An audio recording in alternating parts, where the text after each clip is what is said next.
నియోజకవర్గంలో ఆ పార్టీకి సమన్వయకర్త లేరట.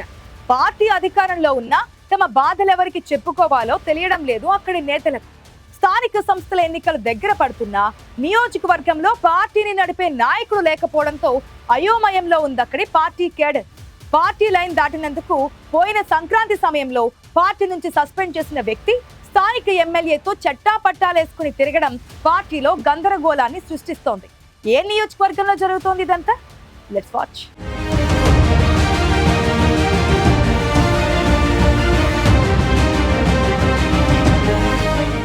కృష్ణా జిల్లాలోని కీలకమైన నియోజకవర్గం పెనమలూరు. ఈ నియోజకవర్గంలో రాజకీయాలు చేయడం అంత ఆషామాషీ కాదు. గత ఎన్నికల్లో కూటమి నుంచి టీడీపీ అభ్యర్థి బోడే ప్రసాద్ విజయంలో జనసేన పార్టీ కీలకంగా వ్యవహరించింది. నియోజకవర్గంలో జనసేన పార్టీని అభిమానించే కాపు సామాజిక వర్గం ఎక్కువగా ఉంది. దీంతో బోడే ప్రసాద్ గెలుపు నల్లేరుపై నడకలా సాగింది.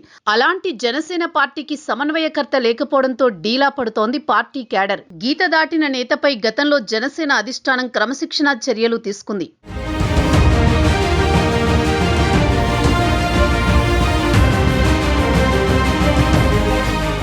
పెనమలూరు నియోజకవర్గంలోని కంకిపాడు దగ్గర అప్పట్లో కోడి పందాలు నిర్వహించారు. ఈ కోడి పందాల బరి వద్ద పెనమలూరు నియోజకవర్గ జనసేన నేత ముప్పా గోపాలకృష్ణ అలియాస్ రాజా పార్టీ జెండాలు ఫ్లెక్సీలు ఏర్పాటు చేశారు. దీన్ని పార్టీ నాయకత్వం తీవ్రంగా పరిగణించింది. గోపాలకృష్ణను క్రమశిక్షణా చర్యల కింద సస్పెండ్ చేస్తున్నట్లు ప్రకటన విడుదల చేసింది. కోడి పందాల బరుల దగ్గర ఫ్లెక్సీలు పార్టీ జెండాలు ఏర్పాటు చేయడం జనసేన పార్టీ విధానాలకు ప్రతిష్టకు భంగకరమని, అందుకే పార్టీ నుంచి సస్పెండ్ చేస్తున్నామని ప్రకటించింది. ఇకపై జనసేన పార్టీ కార్యక్రమాలతో ఎలాంటి అధికారిక సంబంధం లేదని ముప్పా గోపాలకృష్ణ మొహం మీద చెప్పేసింది జనసేన అధిష్టానం.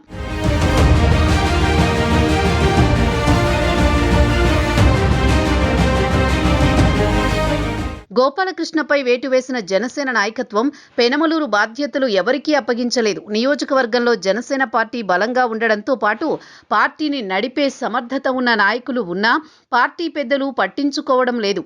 మరోవైపు టీడీపీ ఎమ్మెల్యే బోడే ప్రసాద్పై జనసేన నేతలు కార్యకర్తలు అసంతృప్తి వ్యక్తం చేస్తున్నారు.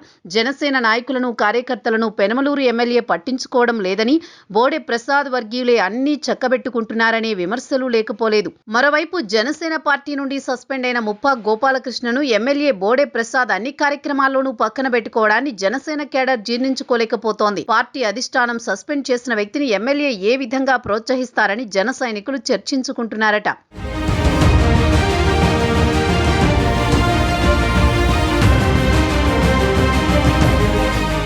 పెనమలూరు నియోజకవర్గంలో కూటమి పార్టీలో సయోధ్య లేకపోవడం వైసీపీకి అడ్వాంటేజ్ గా మారుతోంది. అధికార పక్షం తప్పులను ఎత్తి చూపిస్తూ వైసీపీ దూకుడు పెంచింది. వైసీపీ సమన్వయకర్త చక్రవర్తి ఏ చిన్న సంఘటన జరిగినా స్పందిస్తూ కార్యకర్తలకు భరోసా ఇస్తున్నారు. కూటమి నాయకుల తీరుని అవకాశంగా మలుచుకుని కార్యకర్తల అండదండలతో వైసీపీ సమన్వయకర్త చక్రవర్తి పెనమలూరులో స్పీడు పెంచినట్టు కూటమి నాయకులలోనే గుసగుసలు వినిపిస్తున్నాయి. నియోజకవర్గంలో బలమైన శక్తిగా ఉన్న జనసేన పార్టీకి స్థానిక సంస్థల ఎన్నికలలోపు నియోజకవర్గ సమన్వయకర్తను నియమించకపోతే కూటమికి గడ్డుకాలమేనని పార్టీ క్యాడర్లో చర్చ జరుగుతోంది. మళ్లీ సంక్రాంతి వచ్చేలోపైనా జనసేన అధిష్టానం పెనమలూరుపై దృష్టి పెడుతుందో లేదో చూడాలి మరి.